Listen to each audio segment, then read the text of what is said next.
Welcome to Let's Face the Facts, the rewatch podcast for the classic sitcom, The Facts of Life.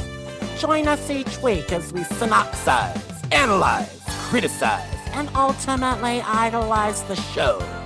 And now, here's your host of Let's Face the Facts, the wonderful David Almeida. Thank you, Matthew Arter. Welcome back. It's another week, another show. Thank you for downloading and pressing play. We're taking a little break from watching Season 9 of The Facts of Life to bring you some episodes of TV Talkaholics. This is the extra show that Matthew and I do for the Patreon supporters each month. Those folks are otherwise known as Tutti Fruities. This week is Christmas week. Merry Christmas and happy any other holiday that you may be celebrating.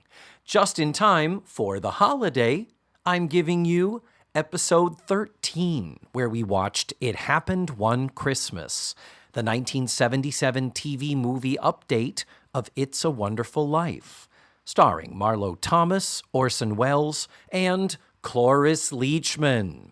This episode originally dropped in December of 2020. Now, even though Let's Face the Facts is winding down, it's never too late to become a Tutti Frutti. It gives you access to the entire TV Talkaholics library, as well as all the exclusive extras and outtakes from easily well over 100 and something episodes of the show. So are you ready to jump on in? Let's Face the Facts with TV Talkaholics episode 13. It Happened One Christmas, featuring Cloris Leachman.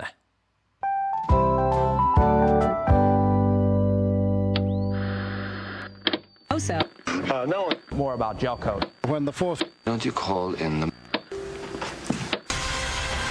More importantly...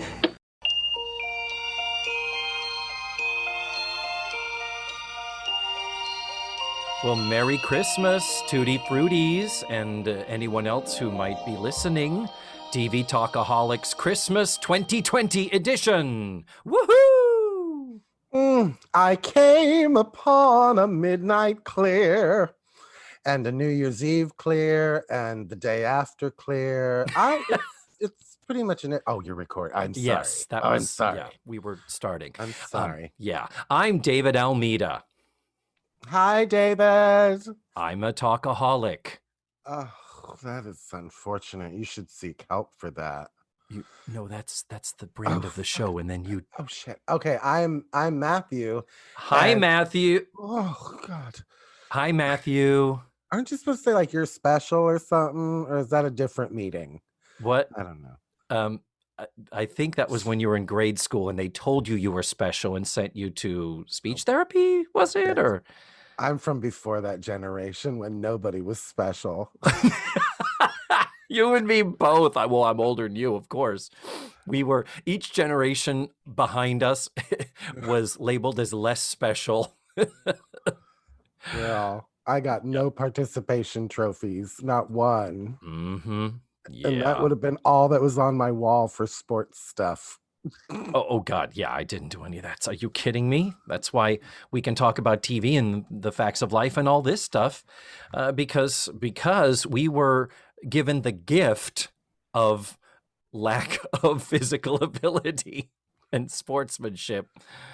But now we're going to move on to happier things. The year 2020. Okay, nope. No. The holidays, the holiday season. David, do you remember as a child, did you have the same experience I did? So excited waiting for Santa to come, and then the awkward silence when he got dressed.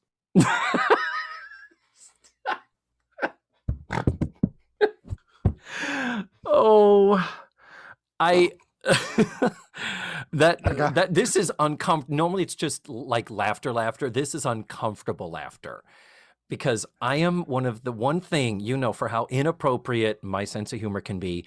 I do not like combining Christmas and sexy. I think there is nothing less when you see, like, the hot dude in the Santa hat with the candy cane and... Oh, yeah, that's gross. Santa baby, Hurry down my chimney tonight. No. No, It's a gross. kid's holiday. There's nothing sexy about it. For me, anyway. I totally agree with Santa and sexy. That is not okay, which is why I can't watch that Kirk Douglas and Goldie Hawn Christmas special that's on Netflix. Kirk Douglas and Goldie Hawn? Yes, and Goldie Hawn, I've said it before, I will say it again. She plays Mrs. Claus, and I want to know what elf is in charge of plastic surgery, because I have never seen a more plastic Mrs. Claus since Shirley Booth played her in the Rankin and Bass claymation special.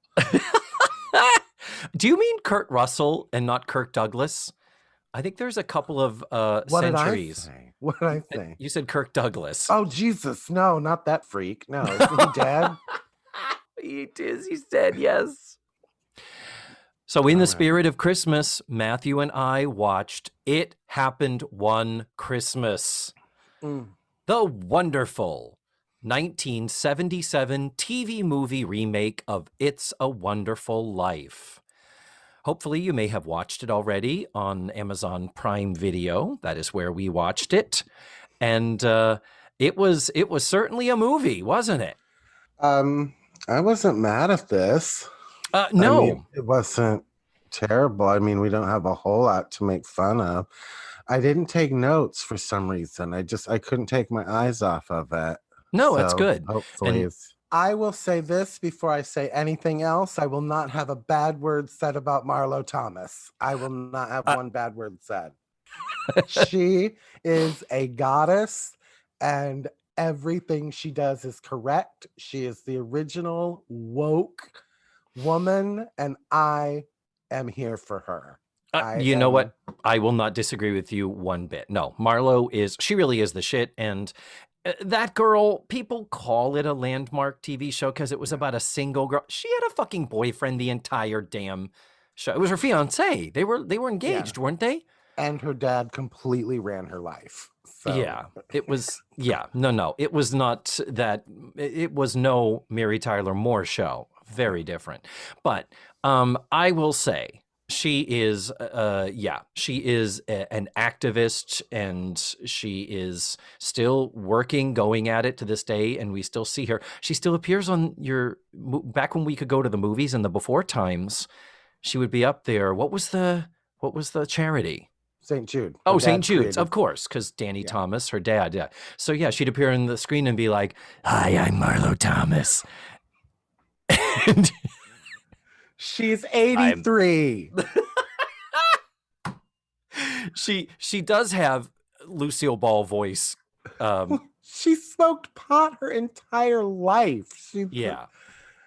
You already hear it starting in the 70s.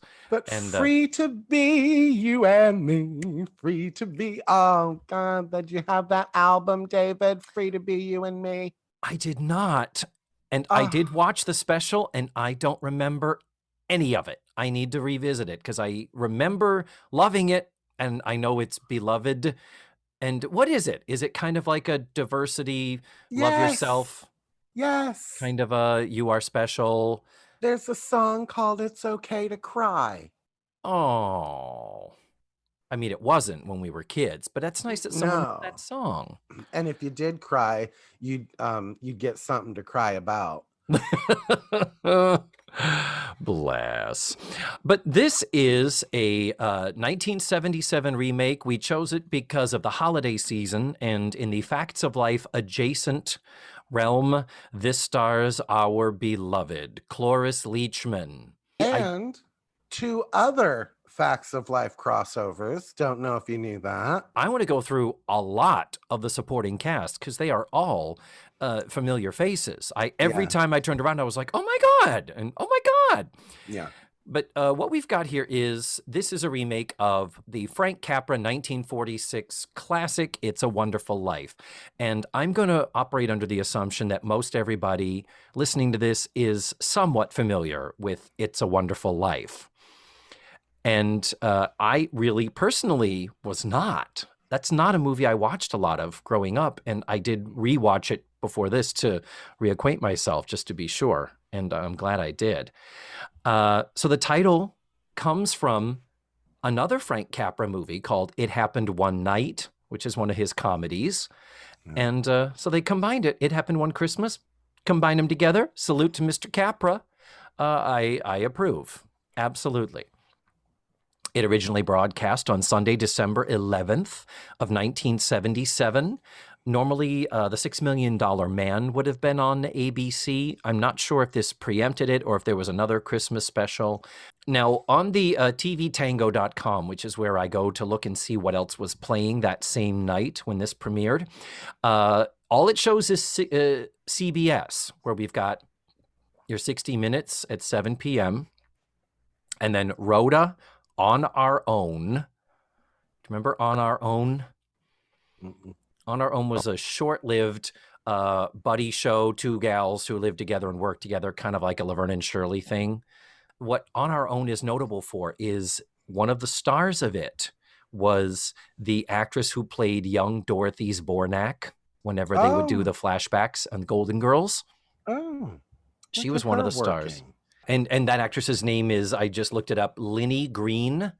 And the other star of that show was Bess Armstrong. Bess Armstrong would go on to do a few other TV shows and some movies, right? Wasn't she in like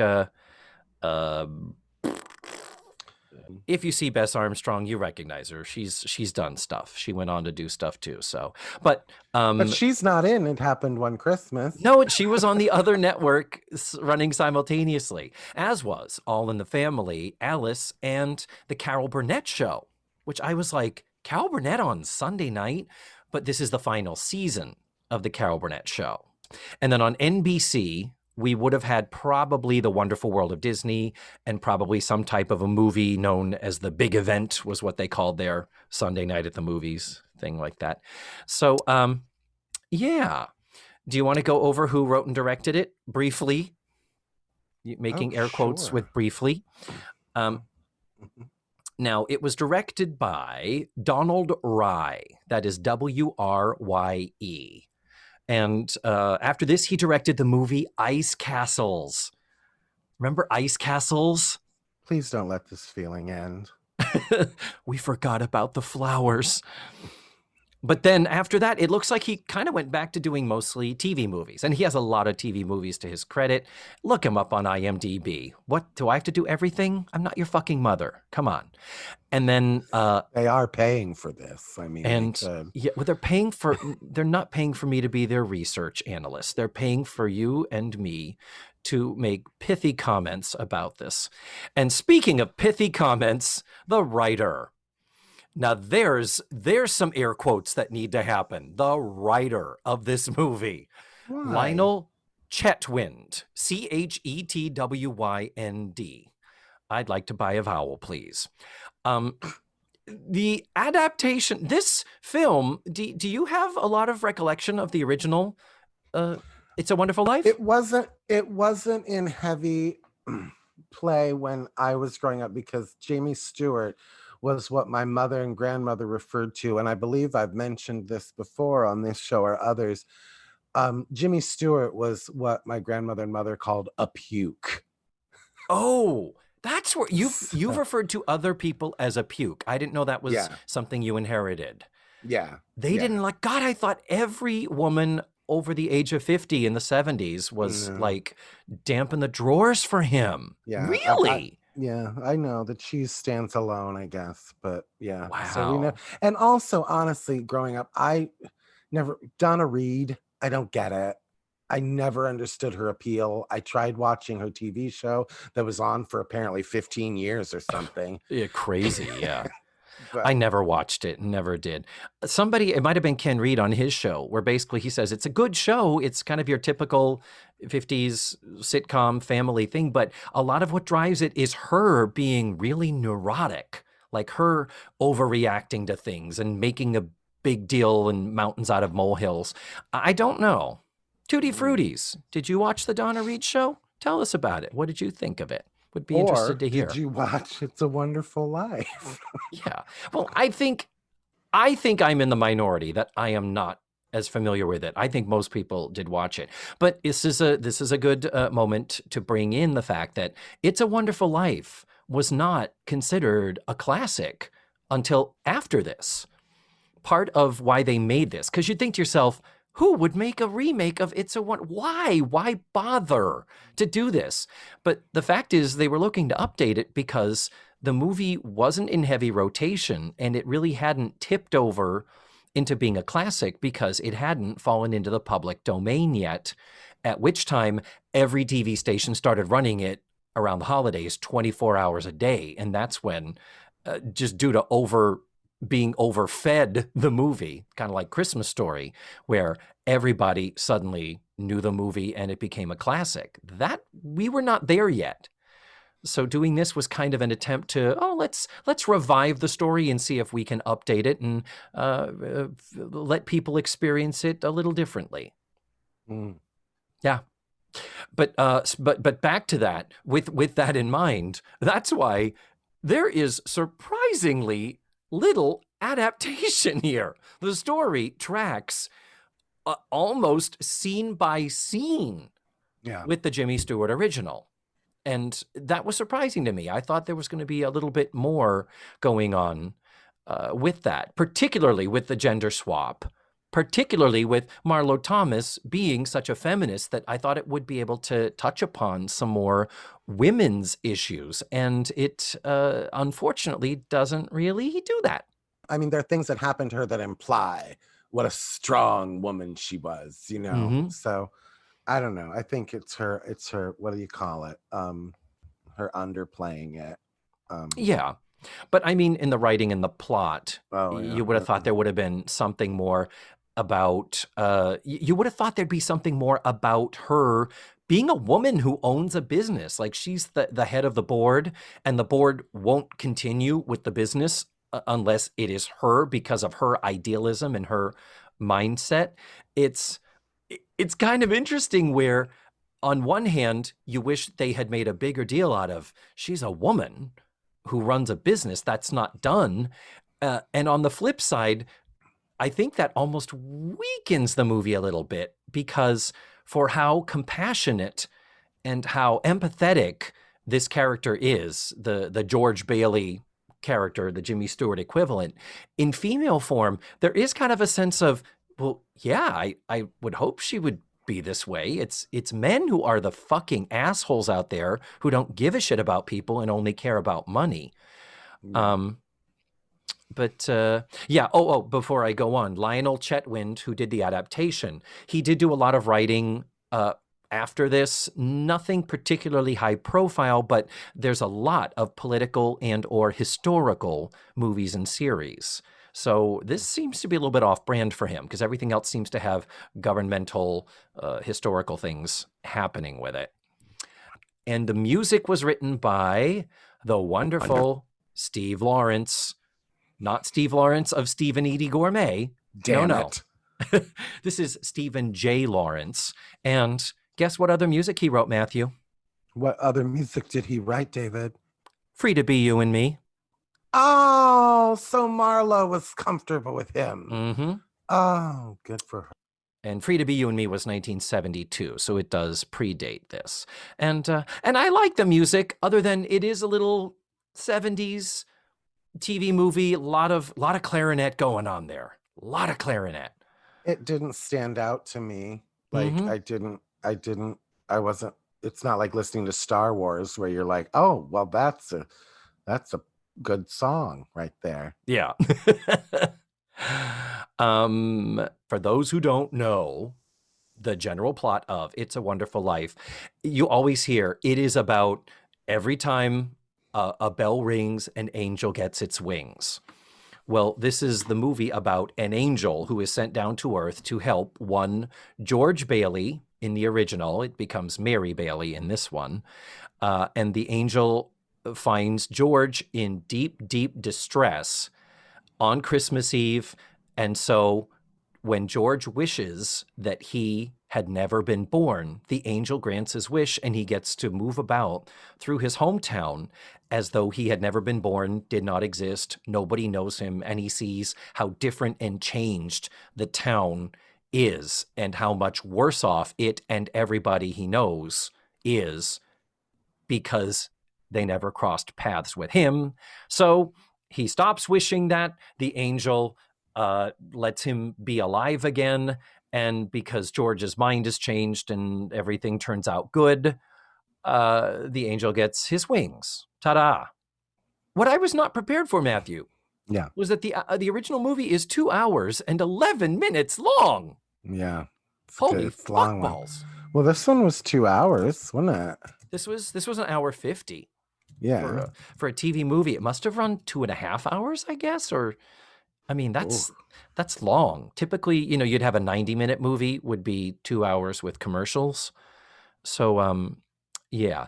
But the thing that's interesting that I had forgotten is that the whole concept of wishing you hadn't been born and then experiencing what would life have been if you hadn't been born. That's the last 20 minutes. Yeah. And it's only Christmas on the last 20 minutes. And yeah, everything else of that is just this lovely romantic comedy of watching the ascent of Jimmy Stewart's character, him sort of collecting his ideals and his idealism and wishing to get out of his small town, Bedford Falls. That's, everyone knows Bedford Falls. It's a Wonderful Life. And even though a series of life events prevent him from ever getting out and experiencing the world and moving on to bigger and better things.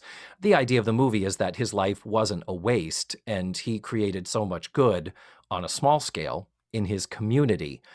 But the bulk of the movie is the build up to that and the, courtship of him and his girlfriend, future wife, and then the birth of his children, and then meeting the bad guy who wants to take over the town and close down his lending business because money. And for some reason, every horrible thing that happens to her happens on the same day. Like, it's always like, oh, this is the day I'm leaving for Paris. Wait, what? You're going to war? Yeah. You find that all out in an hour? Like, yeah. That's a lot. Yeah, off we go on our honeymoon. What? There's a run on the bank? I have to run back to work. On my wedding day. Yeah.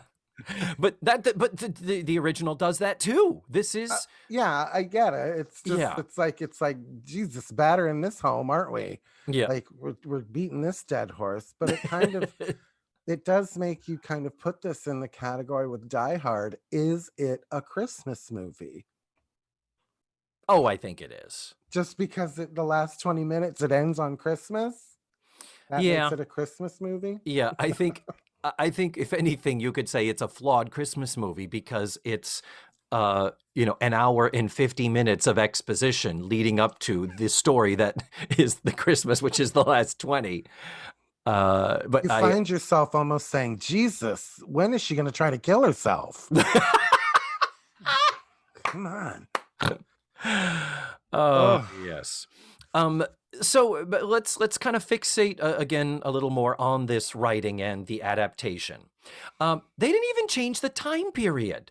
I thought for sure if it was done in 1977, maybe they could have transposed the time period so that it could coincide more with the feminist movement and a time when she would have had a lot more opportunities at her disposal. I mean, the idea is that she's just supposed to go off to Paris and be a writer, I think, is the first dream that's dashed by the death of her father. In the original, Jimmy Stewart wants to go off and travel with the intent that he was going to find a school and study, I think. So it was just interesting that I don't have it completely mapped out in my head how they would have done that. But it just seems to me that if you're going to gender swap it, therefore, there's got to be a more feminist bent to it. I'm surprised they didn't try to just modernize the story. If it took place in 1977, because it takes place over about 30 years. And Marlo plays all 30 of them. Yeah, yes. Am I right? The beginning is like 1916, and that's when she's a kid. When 40 years. It's 40 years, because like when she's born, I mean, she's like 5 or whatever in the first scene. Yeah. Or 5 or 6. But then at the end, class of 20. the angel says, she's not old, but she's not young, because they say she's 40. Yeah. I think that makes sense, because it was welcome class of 28. It was the graduation party thing took place in 1928, and it ends in 1946, which is the year of the original film. It brings it up to modern day. So it is actually, Marlo Thomas is actually playing less than a 20-year span.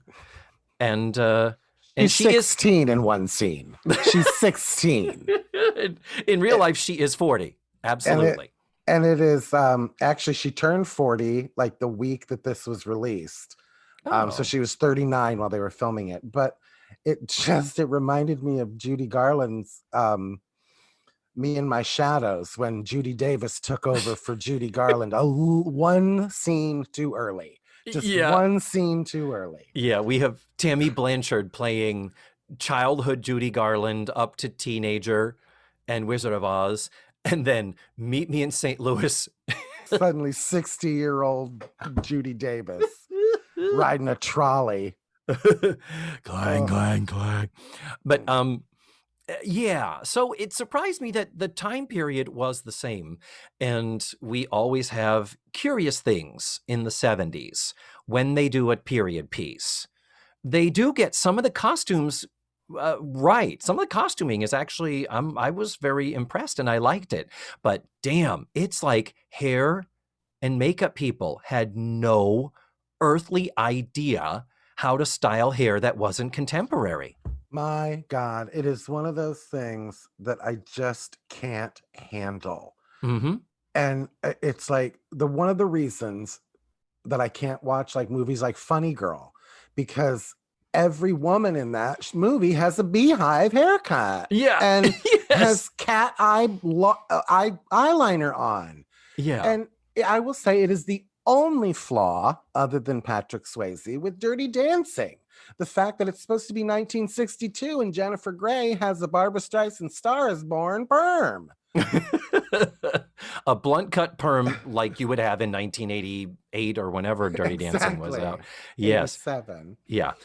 My other thought is Hush Hush Sweet Charlotte, which takes place in the 60s, but we flash back to the night of the cotillion. And there's all, at this point, Charlotte is supposed to be young and only, late teens. And the other girls have bouffant, teased up crowns, hairdos. They look like the Shangri-Las and the chenilles. And you're like, wait a minute, this is supposed to be taking place in the 30s? Bunch of hair hoppers is what they are. I believe it is naturally stiff. Tracy Turnblad, how am I supposed to negotiate pleats? I left my iron on. I'm trying to iron in here. Yeah. When you're the only one doing a Baltimore accent, it only makes it sound wrong. Yeah. Yeah. Turn that racket down. Bless his heart, actually trying to act. Tracy Turnblad, my dot pills weren't off. Oh, Wilbur, all of you. Fads keep fading, Castro's invading, and where did my dialect go? Okay, Hairspray, that's a whole other kettle of whatevers. So, yeah, the hair is, at least, at the very least, when she's playing 16-year-old in the late 1920s, Marlo does have a hairdo that is above her shoulders, and I love it. It looked great. A little too big, but at least it was something short and not 1970s only. It kind of could walk that line. But by the time we move into the 30s and 40s, her hair gets longer. It ends in the 40s. And you do see women with the barrel curls, with the snoods. And Marlo has her hair in a bun. Mrs. Garrett balloon knot. And her balloon knot is much larger than Mrs. Garrett's, though. Yeah. Marlo Thomas has a bigger balloon knot than Charlotte Rae, that's for sure. But even when she's running around and it's just that long flowing wig, I think it's probably a fall because it's some of her hair, I think. But it's just like that 70s Gloria Swanson loose long hair that is just Gloria Swanson, not Gloria Swanson. Gloria Steinem. Gloria Steinem, yeah. That long straight hair that was just awful. Yeah, well, because what happens is the bun comes out as the day goes on. Of course, order gives way to chaos, and what better way to express that than with hair? So, yeah, as her hair comes out and she's running around and suicidal and meeting her guardian angel, at this point her hair's just long. It's fucking Marlo Thomas 1977 hair. It's nothing. Period about it. You're like, No. Ugh.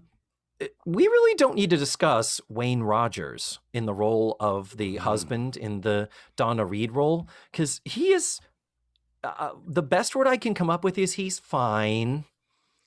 The best word I can come up with him is he is handsome. Okay. 1977, handsome. When he's near, I don't know. I thought he was handsome today, but I mean, when he smiles at her at the beginning of that movie, I was like, oh, I wouldn't go to college either. Oh, God. Oh, if a man that looked like that smiled at me, I'd be like, take me here, take me now. Don't do me this away. Okay. I mean, for 1977, I don't think he was as attractive as, say, a John Ritter or an Adrian Zemed. Oh, come on. Take that back right now. You take that back. What? You don't think John Ritter... We've had this conversation before. You think John Ritter's a puke. Puke. He's such a puke. Wayne Rogers is no John Schneider on the Dukes of Hazzard. Come on. Well, I'll give you that. Okay, you win. All right, I'll give you that. I'm just saying, he is handsome. He is fine. But you're making him out like he's a boss hog almost. No, but he ain't no Lyle Waggoner. Now, if that had been Lyle Waggoner, the movie would have been over in 10 minutes. It would have been like, I'm going to hit this till I break it, bitch. I wonder why it wasn't in 1977. I wonder why they didn't. He was just starting Wonder Woman. Wonder Woman was 76 to 79. But anyhow, Wayne Rogers had been on MASH, by the way, but we need not discuss him. Casting, continuing with the casting, Orson Welles as the bad guy. Yeah. Well, bravo. It doesn't require much of him. He's not acting. He's just sitting in a wheelchair saying his lines, happy as a pig in a blanket. I mean, because he doesn't have to walk, and because he's smoking a cigar constantly, incessantly, constantly.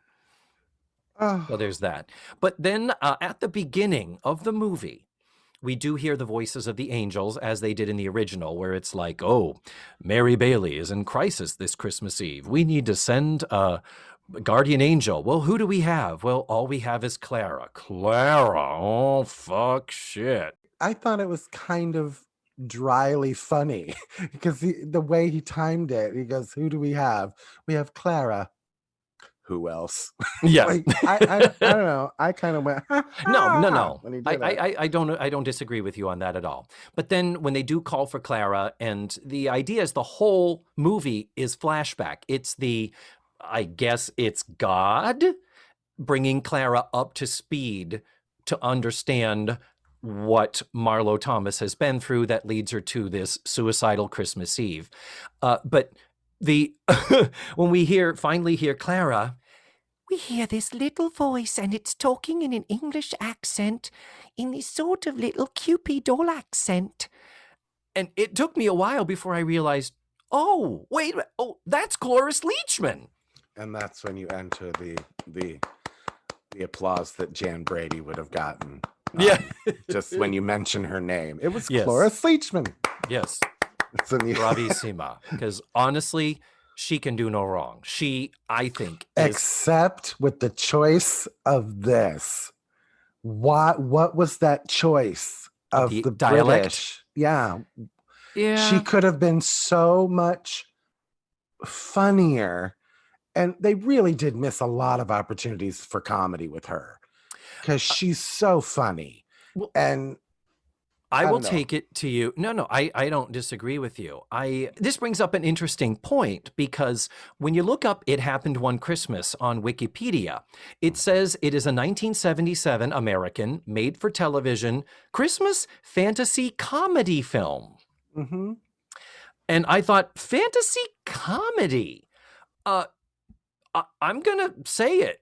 I think that there was more of a strain of lightness and comedy in Frank Capra's original because of all the characters in the street, because of Jimmy Stewart. This film did have kind of an intensity in its commitment, and it's not until Cloris Leachman appears is there any sense of whimsy going on. Yeah, this one did take itself very seriously. Yeah. And I mean, part of it is Capra. Capra never saw a crowd he didn't love. Holy fuckballs, does he love his crowd scenes? Yeah. This doesn't start spending the money on that until the end. Smart, very smart choice. But the population of the town, the busyness of the scenes, and people walking up and pat each other on the back, and hey, did you see the paper today? And I gotta make a delivery. Oh my God, look at the shoe shine boy. That's not there. But there's the character of the uncle, of Uncle Bill / Uncle Willie. Mm-hmm. That's a comedic actor giving a comedic performance about someone literally with early Alzheimer's. Yeah, and here's the thing: is that are they being more woke by not making that a funny thing? But I don't think they touched on it enough that there was an illness there. He just seemed like a sad old man to me that was always like that. Like you said, they make him like he's a wacky old guy and he's forgetful. Yeah. 40s one, but in this one he's just a guy who's just the loser brother that knows he's the loser and hates his life.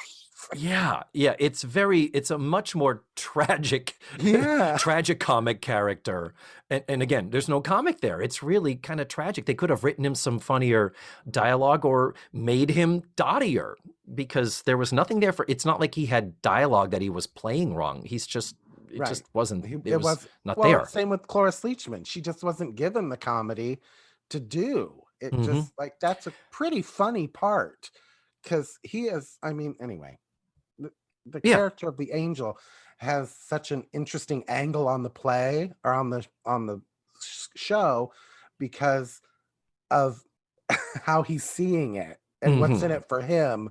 But at the same time, anyway. I can't explain what I'm trying to say, but there was room for comedy. There was room for comedy that they didn't use with Cloris Leachman, and I wish they would have.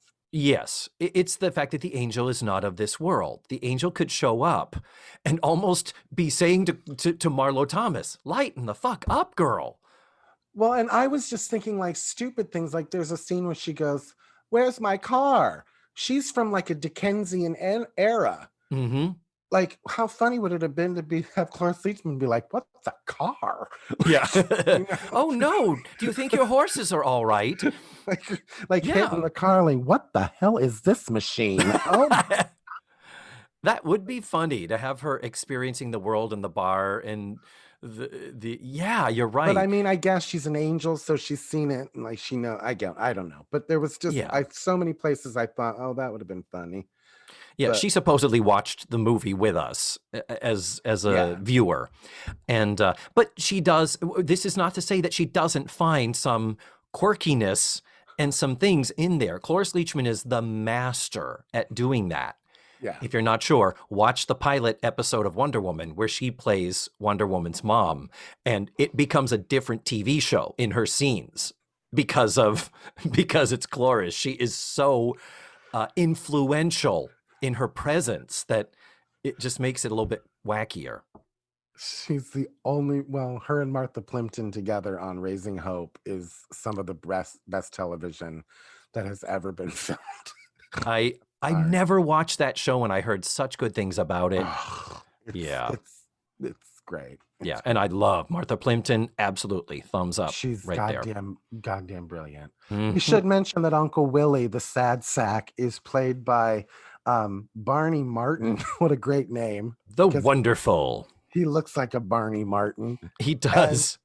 And, most people will remember him who are listening to this as the Cheese Man from the Golden Girls episode in season 7 when Betty White goes out on a date and with the cheese man, who's been on the lookout for Miles, and that's the reason Miles is in the witness protection program.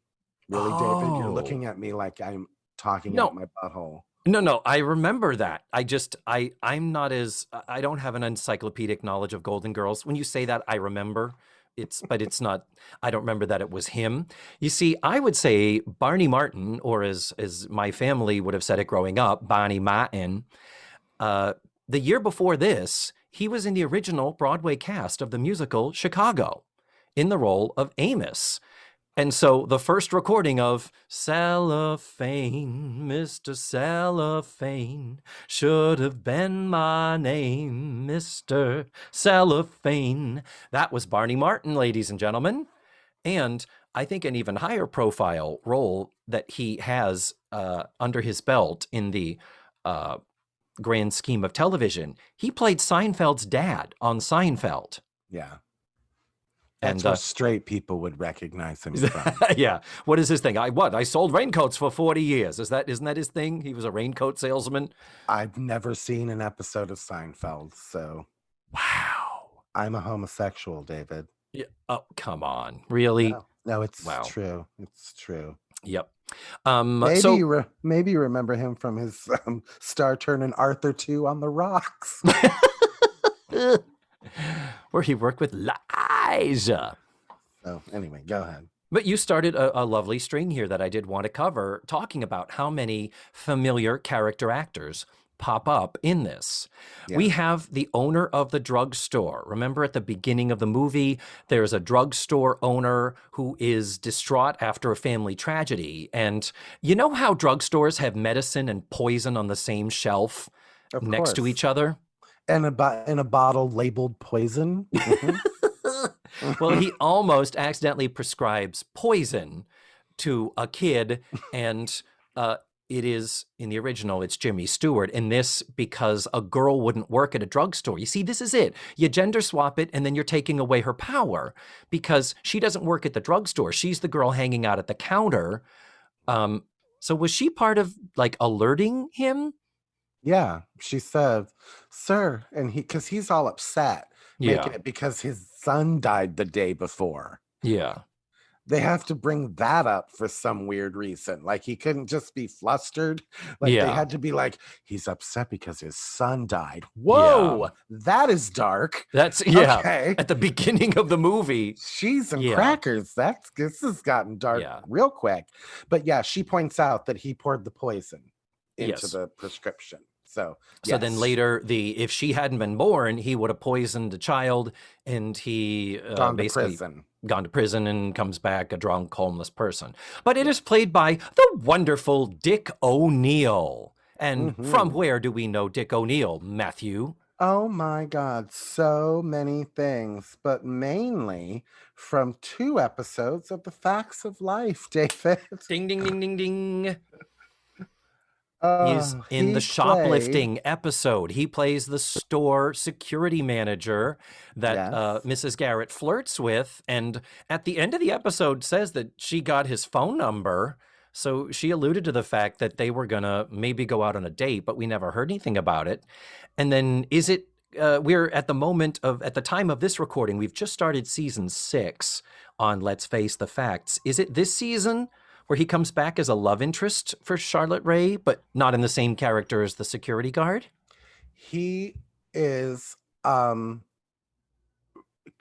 Cassidy, who is living at that point in the attic. He is his father. I can see where you might have made that leap, because it is the episode 2 Guys from Appleton, where the 2 guys from Mrs. Garrett's past come back into her life. But it's not a romantic person from her past? I don't remember. That's in season 6, David. So God knows who you're going to have for that episode. It's coming up. It might be you. Hopefully somebody that you can explain the whole show to.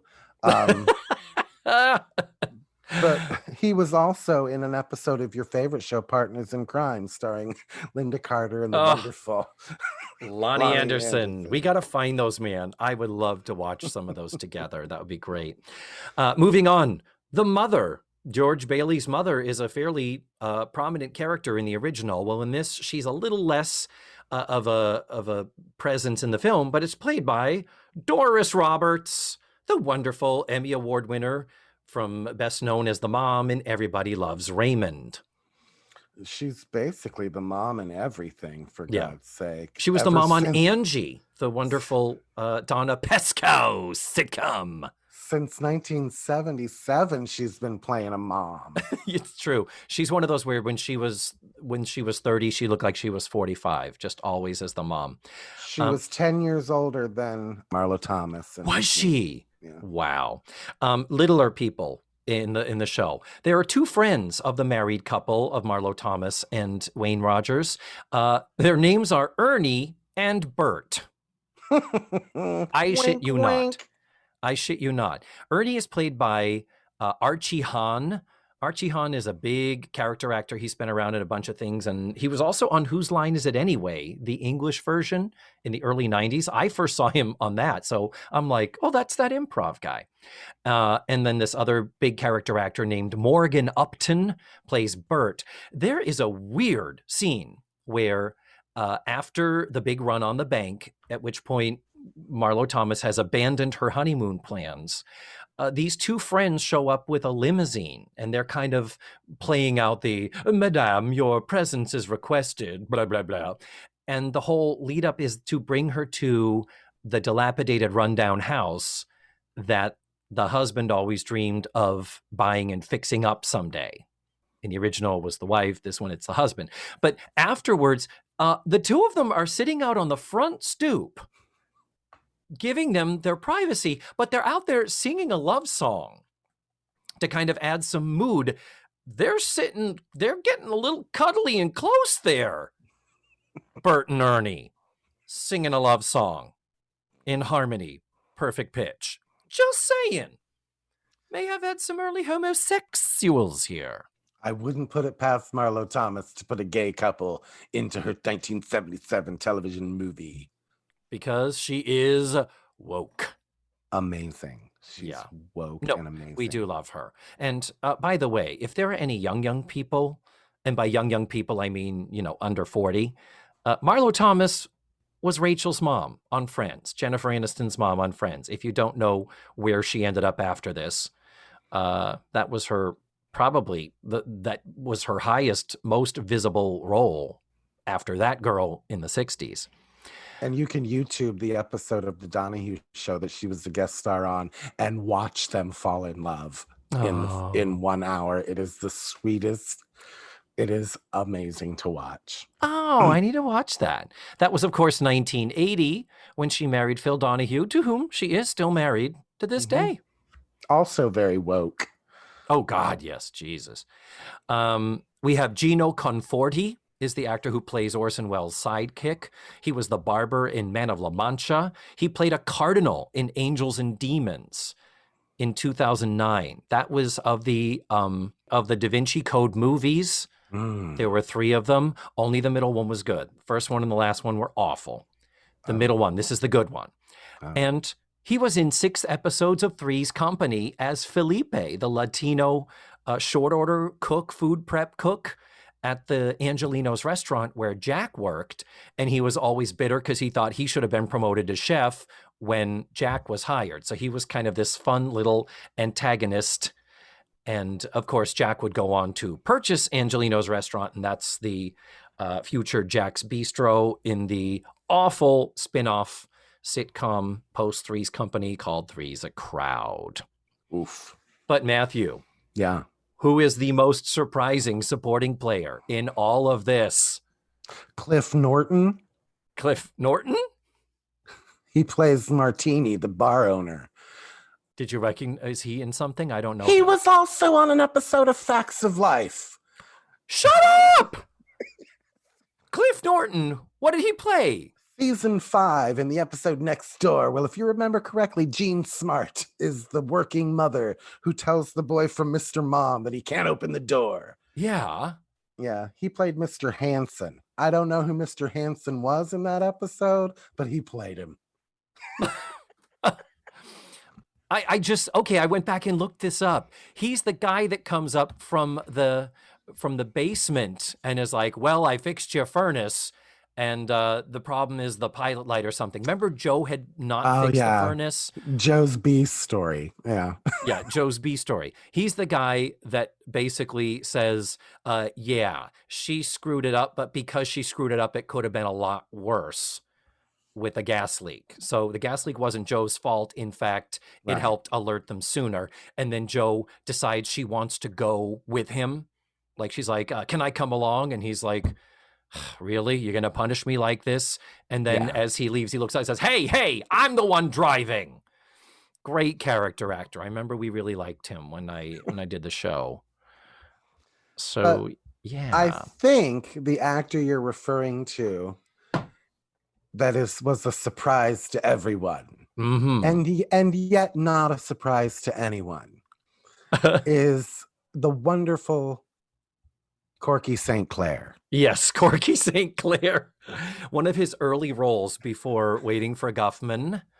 And I say that because he could not be any more Corky St. Clair. Oh, you think so?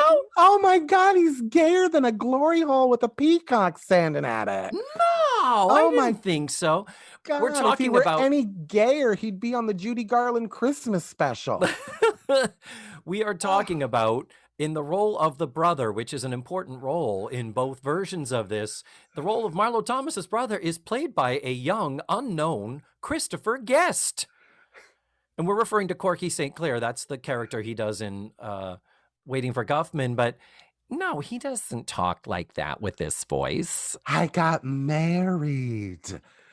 I think he is delightful. And Christopher my. Guest is straight anyway. He's not playing it gay. He's also married to who? Jamie Lee Curtis. What are you shrugging for? Play the diesel horn. Play the diesel horn. No, I'm not going to play the diesel. Is Jamie Lee Curtis rumored to be a lesbian? She is rumored to have both sets. What? You did not know that? Hasn't she been naked and stuff? I mean, hasn't she done nudity? Maybe shown her titties. I mean, definitely shown her titties. But I don't know that you've ever seen full vag. Wow. Well, I was not aware of any of this rumor or speculation. I mean, to me, I think Christopher he was so unassuming as the brother. It was only in one of the close-ups well into the movie did I go, wait a minute, who is that? I know that. I didn't see any trace of him doing his crazy character work, because this is a few years before Spinal Tap. Spinal Tap is still a good, 5 or 6 or 7 years down the road. He's like John Waters. He's a terrible actor, so he has to produce and create his own stuff. Oh, no. You've seen The Princess Bride.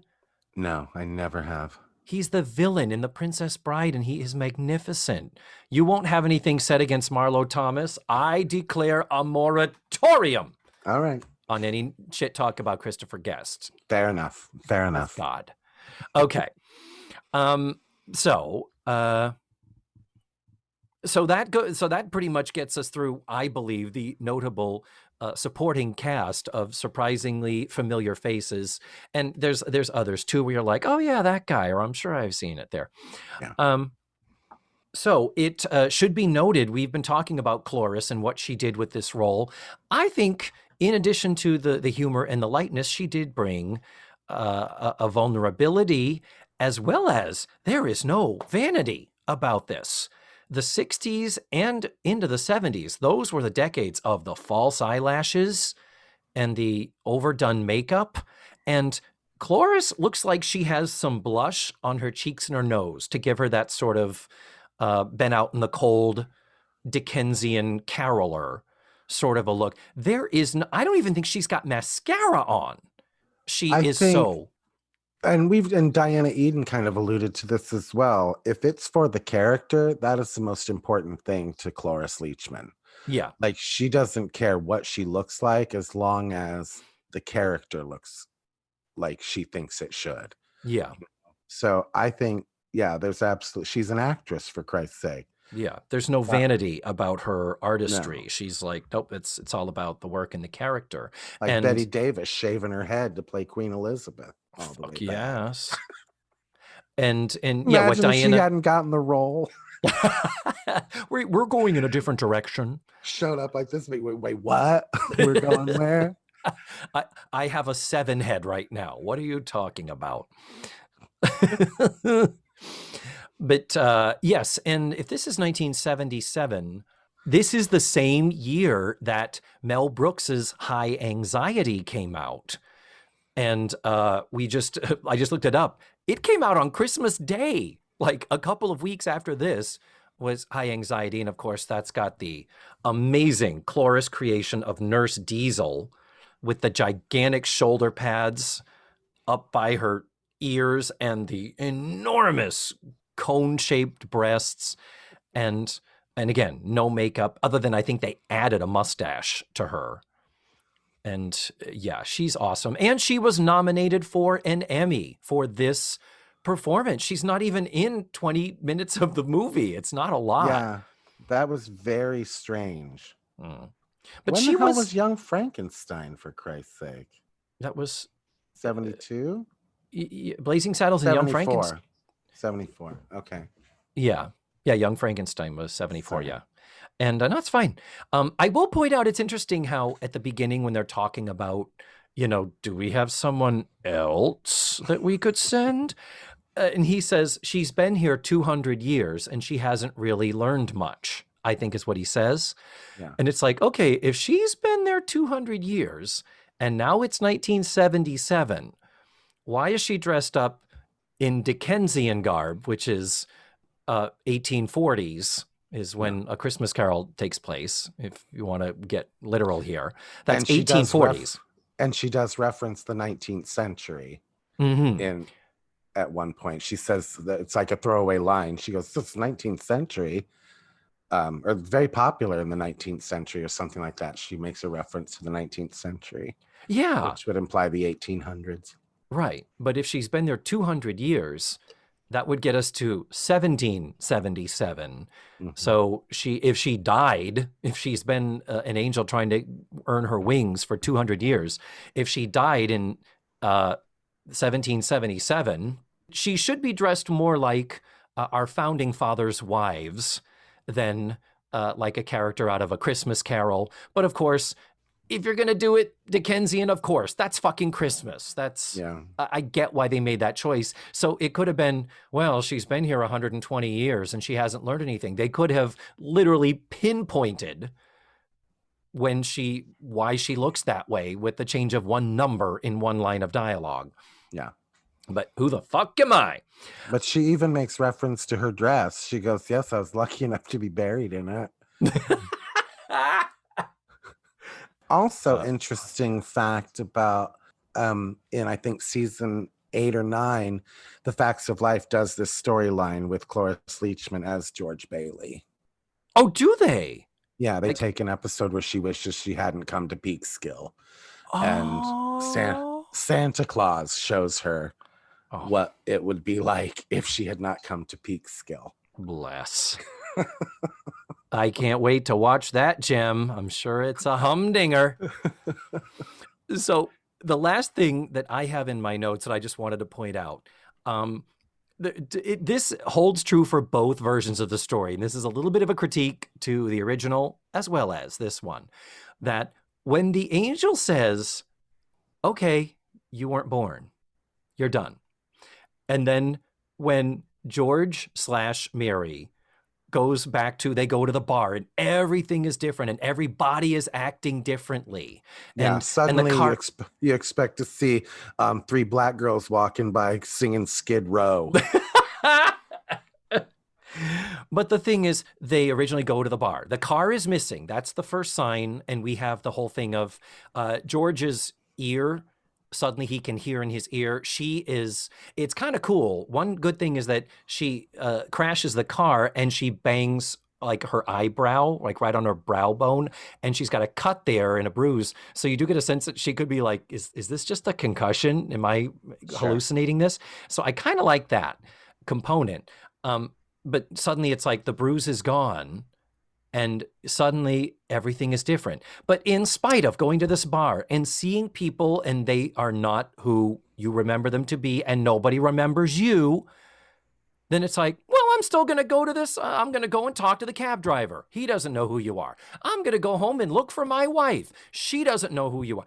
It's like, okay, what part of you were never born and you've experienced my magical abilities as an angel by my appearing and disappearing? What part of that is unclear to you? That no one is going to remember you. Yeah. Yeah. Those people don't. Maybe it's because they went to that bar and all she had to drink was an eggnog. That he spills, by the way, when he walks up to her and he says hi. And he spills a little bit on the side of the glass. Yeah, maybe that's playing into it too. But here's the deal. In the original, he finds Mary. He finds his wife, and she's like an ugly unibrow spinster. They do. Well, in this, she finds him. She finds Wayne Rogers working at a garage. And she's like, she says his name is George and her name is Mary. They swap the names. And she's like, George, it's Mary. And he's like, well, hey, Mary, this bitch looks like Marlo Thomas. She's hot. So she says, know me, please know me. And he's like, yeah, Mary. And she hugs him like, oh, you know me. And he's like, well, actually, I don't know you, but lady, we could have a nice time or something. We could have a party. Yeah, I would have been like, okay, where did you want to go? Yeah, no. We'll get back to this whole Christmas thing. Nobody remembers me. We'll get back to that after this. We'll get back to that exactly. Just let's run onto the lube rack and anyhow, my thing is at an auto place they have a lube for lube jobs. Oh. Anyway, but the thing is, he's like, whatever. And she realizes he doesn't know her. He's just faking. And he's like, well, whatever. Okay. And he says, all right, well, whatever. Come on. And he's grabbing her by the hand and starting to kind of walk her inside. I'm like, whoa, whoa, whoa, whoa, whoa. Yeah. How did your not being born turn him into a rapist? Because I think that's kind of what he had in mind. I mean, it would have almost been, wouldn't it have been much more touching? The moment is broken by the cop car because the cops were chasing her for acting up at the bar. So thankfully she's able to escape his grasp. But my thing is like, okay, so he was going to rape her. Wouldn't it have been much more poignant to have him be like, yeah, Mary, and have her hug him and say, oh God, you know me. And then have her ask him a question and have him be like, yeah, I think we've met, but I'm sorry, really, I don't. And have her be freaked out. And then make him still be a nice guy. Have her see that he's now just this poor rundown guy that never found love or something. And have him say, lady, are you okay? Do you need me to call you some help or something? You really seem confused. Read the room, not, you look like you're needing a poke in there, disoriented lady. So in both movies, we have the issue of, guys, when are you going to catch the fuck on to what is happening that you have explicitly been told is happening? Yeah. And then the rape is the possible rape is a little bit disturbing. Well, it's a little bit like, I mean, they could have cast Bill Cosby in that part. Oh, no. Because, hey, David. Hey, Matthew. Do you know what Bill Cosby and Santa Claus have in common? What do Bill Cosby and Santa Claus have in common? They only come when you're sleeping. Oh. Come on. I've been trying to figure out how to work that in, but you brought up rape. That's your fault. That's on you. Question. I have a question. Really? You think there's anything more to be said after that? Really? Yes. I have one last thing. My huge problem with this whole story is Mr. Potter never gets his comeuppance. Oh, you are so right.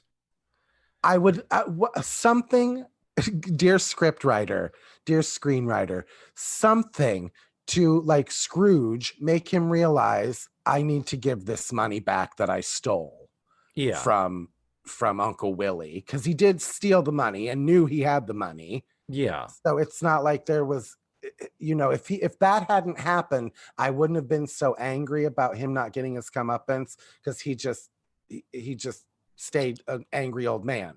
But the fact that he stole from them and got off scot-free for it, it left a bad taste in my mouth. Yes, I could not agree with you more, because at the very least, it should have been discovered that he took and held the money deliberately. Because at the end, the whole thing is that, okay, this money is missing. And since your books check out, but there's missing money, that is a possible fraudulent activity for which Mary could go to jail. That's a thing. So the idea is that with him threatening to put her in jail to take over the town, he needed to be the one to go to jail. That's your Wile E. Coyote theory of writing. Or at least have him wheel his ass into that house at the end with the money and be like, here, this is not mine, or something to make him a little bit redeem himself. But I don't know. It didn't like it, David. And have him say, well, fine, you've got the money from all these people. Isn't this a lovely moment? Well, guess what? It doesn't matter. Apparently, whether I have this or not is of no importance. So we'll fight this out another day, another time. But, I'll get you, my pretty. Yeah. And then have him wheel himself out of the house and then get hit by a trolley car. That would have been great. I would have laughed so hard. Or have Cloris Leachman as the invisible angel, but we see her push him down the stairs. Yes! Like just something to just put a button on it, rather than, and when a bell rings, an angel gets his wings. Ugh. It's like, God help us, everyone. You know what I mean? Jesus Christ. But overall, these are little problems and little issues. And that's a problem with the original. You're totally right. And I recommend you look at the Saturday Night Live Lost ending to It's a Wonderful Life that they do, where basically it picks up right at the end of the movie as we know it, where Dana Carvey playing Jimmy Stewart is like, what, wait a minute. What that means that old man Potter's the one behind this whole thing. And they go to his office and they beat the living shit out of him. Yeah. And then the credits roll. It's just literally hilarious. It is giving you what you want. And I think it's what the movie also needs. So Matthew, what special thing have you got going on Christmas tradition-wise? Is there a special anything you always like to do around the holidays? I don't. Well, I mean, I used to love to bake for people. I would always my mother would always make peanut butter balls. They're called Buckeyes. Oh, yeah, sure. Those truffle things. Dot of chocolate on them kind of a thing? They're dipped in chocolate when you see the peanut butter. I used to bring them to work. Yeah, I remember that. But I don't have anybody to make them for. Last year I got a sweater. I mean, I'm hoping this year for a moaner or a screamer. At this point, I'm like a Christmas tree. My balls are purely ornamental, David. But on to happier things. One thing I like to do is I like to drive around and find big, huge, tacky light displays outside houses. And that's something we can still do. And that's a good thing. And it looks like, if anything, because of the pandemic, people are leaning a little bit harder into that. It's like we need something to bring joy and happy and occupy our time. So I think it's going to be a good year for going out and finding good light displays. I'll give you Jeff Jones' address. He lives in Ocoee. Oh, yeah. Yes. It's And our friend Cameron Matthews has actually started up a side hustle because he is so good. He does his own house up. I asked the stipulations for Cameron. I asked if he could do it while wearing bikini underwear, and they said no. So I'm not having him put one string of lights on my apartment at all. Clearly, someone doesn't want his new business to succeed. And I said, I'm willing to pay extra for that. It's not like I expect it to come. Could he at least be barefoot? I mean, he's not going to have to get on a roof or anything. It's an apartment. Anyway, that's my Christmas. Well, to our Tutti Fruities, it is always a great time of year to take stock and be thankful as the year comes to a close. It does look like there is a light at the end of the tunnel, that the pandemic is going to be slowly working its way out of our lives. And Matthew is doing amazing things with his hair. I wish he would let me photograph him so you could see the incredible. God, absolutely not. I don't know why. You are beautiful and hilarious. Gross.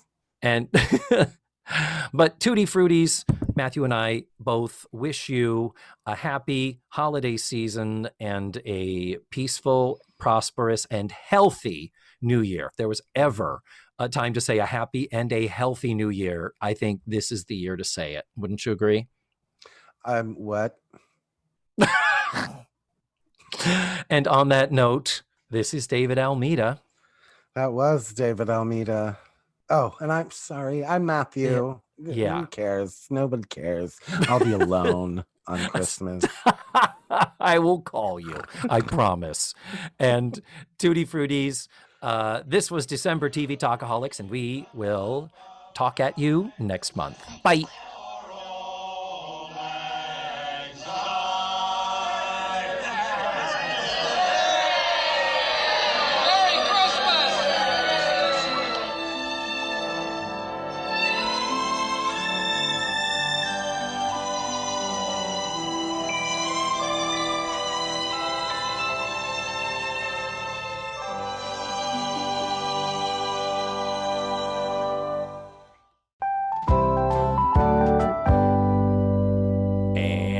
There you have it.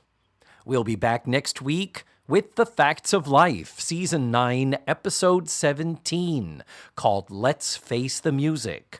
And our special guest is going to be Ken Reid. Yes, the TV guidance counselor himself will be back. He just can't stay away, and we just won't leave him alone. As always, you can watch the episode ahead of time for free at dailymotion.com. I will post the link in the show notes and on this episode's webpage. That's all for now. Thank you so much for listening to this week's show. Have a happy holiday. And remember, the facts of life are all about you.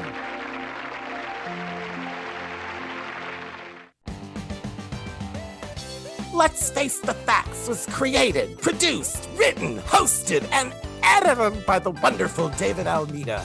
Our theme song was beautifully arranged and recorded by Ned Wilkinson. Please visit FaceTheFactsPod.com for supplemental photos and videos, links to social media, and ways that you can support the show. And don't forget to subscribe, rate, and review. This is Matthew Arder saying tune in again next week for another thrilling episode of Let's Face the Facts.